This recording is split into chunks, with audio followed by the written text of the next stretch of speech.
What is worst thing you've ever masturbated to? Finally my time to shine. I was pretty young, maybe like 8, 9, 10, something like that, too young to be able to ejaculate but old enough to get a funny feeling in my penis and want to play around with it to no result sometimes. One night I wandered out of my room and my parents were watching something in the living room. It was in black and white and there seemed to be a bunch of naked people walking around, and then the naked people were in a big pile. At this point my parents realized I was there and yelled at me to go back to my room, and what was on TV wasn't for kids. I thought it was some kind of porn. It wasn't the first time I've caught them watching something like Cinemax or something I wasn't supposed to see. That image popped up a lot in my early fruitless wiener rubbing sessions. Naked people in a big pile, yeah.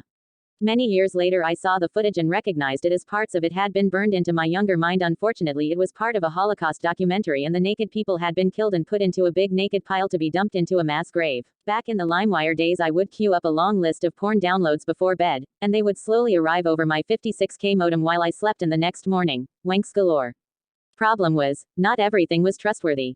A lot of clips would be mislabeled. Some were just one kind of porn labeled as another, some was more insidious. So I had a bunch of 10 to 15 second clips lined up in my Microsoft Media Player, and I'm about 10 clips deep and I've got a decent head of steam going. I mean, I'm flogging that dolphin. Playing some serious 5-on-1. Really pulling the goalie. You know what I mean. Clip 11 is a real doozy of a double blow job, so I'm ready. I can feel the nut start to work its way into the bottom of my stick when boom. Clip 12 is grainy footage of some terrorists sawing some dude's hand off. Full volume. So there I am, helpless to stop either thing. Full on unloading into my special sock while some poor bastard screams for mercy while his wrist loses a battle against a hacksaw. I've spent 30 years trying to forget that jerk.